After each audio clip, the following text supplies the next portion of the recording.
हमारे ब्रज में कहें लाला तू भगवान है। ठाकुर जी बोले काय को मधुमंगल तू ये काय को पूछ रहा? बोले ना हमने ऐसी सुनी है कि जब गर्गाचार्य जी आए ना तो वो कह के गए कि यशोदा मैया तुम्हारो लाला नारायण समान गुण ही है, और तेरी हरकतन ते हुए ऐसा लगे कि तू कहीं भगवान तो ना है। तो ठाकुर जी धीमे से बोल जाते हैं, बोले मधुमंगल एक बात बताऊं? बोले कहा मैं जय जय नहीं हूं, मैं भगवान ही हूं। तू सांची भगवान है? बोले हाँ। लाला मैं सबन ने बता दूं कि तू भगवान है? ठाकुर जी बोले हाँ बताया।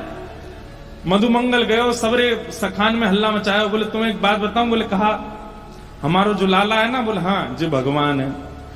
ये बात सुन के आधे तो हंसने लगे और आधे छड़ी लेकर के बोले दिखाइयो ने कहां तेरा भगवान।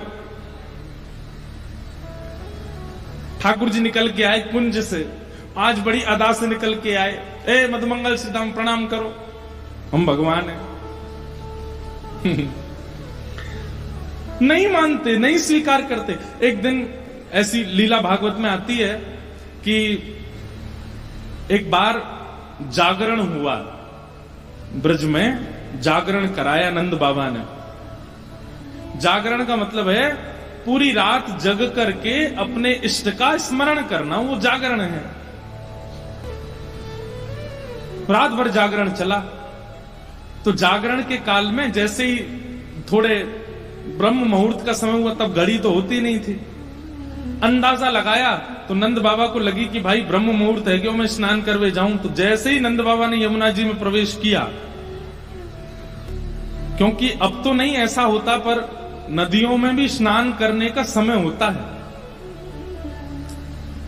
ब्रह्म काल से पहले अगर आप नदी स्नान करते हैं तो वो देवताओं का समय होता है, उस समय देवता स्नान करने आते हैं, उस समय नहीं करना चाहिए। तो नंद बाबा देव काल में चले गए और जैसे ही नदी में स्नान करने पहुंचे तो गंधर्वजन इनको पकड़ के ले गए।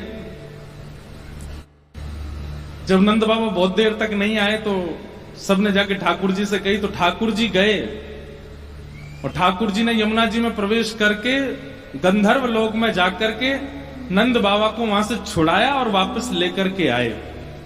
तो जैसे ही नंद बाबा वापस आए तो सब ब्रजवासियों ने घेर लिया। सब ब्रजवासी बोले बाबा तुम कहां चले गए? रात में गए, अब निकल के आए हो। मधुमंगल श्रीदाम बोले बाबा हमें तो यूं बताओ, इतनी देर तुमने सांस कैसे ली भीतर, तुम चले कहां गए? बाबा बोले भैया दो देवता मुझे पकड़ के ले गए, मैंने देव काल में स्नान कर लियो। बोले फिर? बोले कछु ना, बड़े बड़े महल बने, बड़े बड़े लंबे चौड़े देवता ऐसे सुंदर कि देखते रह जाओ। मैंने इंद्र को दर्शन किया, मैंने सबरे देवता देखे वहां पे। और फिर बाबा फिर का आयो? बोले इतने में ही लाला आयो, और जैसे ही लाला आयो, लाला के आते सब या को प्रणाम करने लगे, सब या के चरणन में नतमस्तक है गए, सब या की बलैया लेने लगे, गंधर्वजन या की आरती करने लगे। और सब ब्रजवासी टेढ़े टेढ़े देख रहे हैं लाला है, या पूज रहे हम बे, या की पूजा कर रहे हो इंद्र हम बे। ठाकुर जी इतरा रहे सामने खड़े खड़े, बोले तुम्हें ही नहीं पूजो, मैं सबरे पूजे हैं तीनों लोक में। सबरे बोले बाबा सच में या की पूजा भाई वहां पे? बोले हाँ। अब तो ठाकुर जी का यश बढ़ गया। अब तो महाराज निमंत्रण आने लगे घर घर से, लाला हमारे घर भोजन करवे आ जाइयो, हमारे घर सोवे आ जाइयो, हमारे घर शरबत पीवे आ जाइयो, छाछ पीवे। अब ठाकुर जी तो मधुमंगल सीतामा से कह रहे हैं, आज की भाषा में कहें तो अपॉइंटमेंट लेते जाओ कहां कहां जाना है।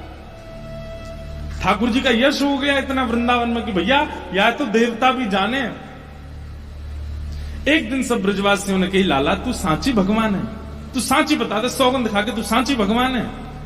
ठाकुर जी बोले अगर मैंने बता दिया कि मैं भगवान हूं तो आप क्या करोगे?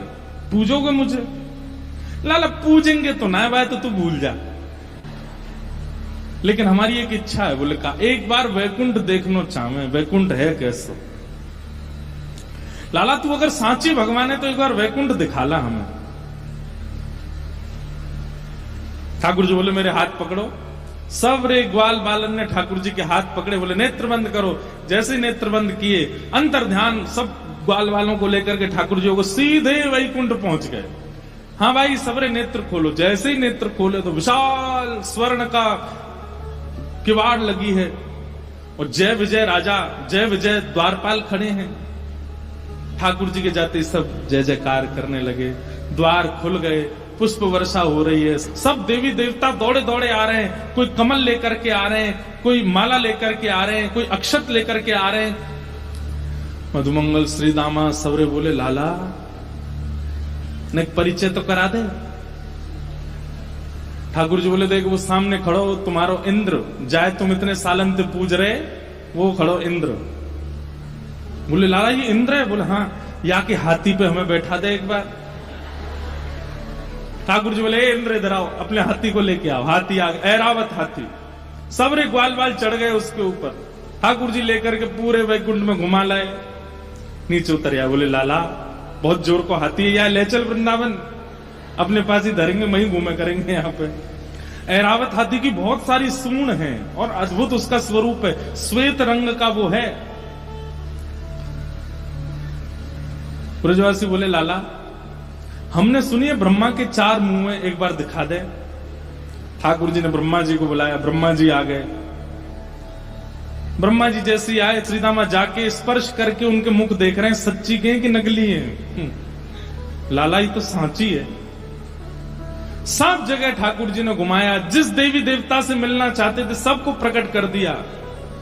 सब जगह घूमे ठाकुर जी को लेके, नदियों में, तालाबों में, पशु पक्षी सब देखा। वैकुंठ का एक एक कोना ठाकुर जी के साथ देखा। सब जगह घूम करके ब्रजवासी थक गए। थक करके बोले लाला अब चल वृंदावन चल, अब ले चल हमें। ठाकुर जी बोले भैया सुनो, तुम सबके लिए कक्ष खुलवा दिए हैं और वैकुंठ का नियम है, मैं बताना भूल गया था कि यहां एक बार आने के बाद फिर यहां से जाता नहीं है कोई भी। अब तुम सब यहीं वैकुंठ में रहो, क्या बुराई है? ये उर्वशी गंधर्व सब लोग तुम्हारी सेवा में रहेंगे, देवी देवता। अरे तू जब कहेगा इंद्र आ जाएगा, ब्रह्मा आ जाएगा, सब तुम्हारी सेवा में रहेंगे, यहीं बैठे रहो। अब ये सुनते ही ब्रजवासी तो रोने लगे, ठाकुर जी के चरणन में गिर गए। बोले लाला तू हमारे प्राण मांग ले, तू जो कहेगो हम तो दे देंगे। तू कहेगो आज के बाद हम तो जय जय मान के रोज तेरी आरती पूजा करे करेंगे, लेकिन हमें वापस वृंदावन ले चल, हम वैकुंठ में ना रह सके। हमें तो वृंदावन ही प्रिय है लाला। ठाकुर जी के नेत्र सजल हो गए। सब देवी देवताओं को दिखाते हुए ठाकुर जी बोले तुम लोगों को आश्चर्य होता है कि भगवान इन ब्रजवासियों से इतना प्रेम क्यों करते हैं। देखो दीयमान न ग्रहणंती, ये भक्ति की वो स्थिति है कि मैं वैकुंठ देने को बैठा हूं लेकिन इनको नहीं चाहिए। क्यों? वृंदावन प्रिय है, यमुना जी प्रिय हैं, गोवर्धन प्रिय है। इतना प्रेम वृंदावन से ब्रजवासी करते हैं।